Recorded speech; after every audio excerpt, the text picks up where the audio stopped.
பிச்சை பாத்திரம் ஏந்தி வந்தேன் ஐயனே என் ஐயனே.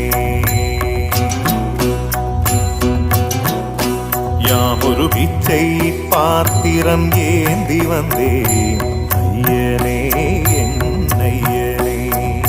பிண்டம் என்னும் எலும்பொடு சதை நரம்புதிரமும் அடங்கிய உடம்பு எனும் பிச்சை பாத்திரம் ஏந்தி வந்தேன் ஐயனே என் ஐயனே. பிண்டம் என்னும் எலும்பொடு சதை நரம்புதிரமும் அடங்கிய உடம்பு எனும் பிச்சை பாத்திரம் ஏந்தி வந்தேன் ஐயனே என் ஐயனே.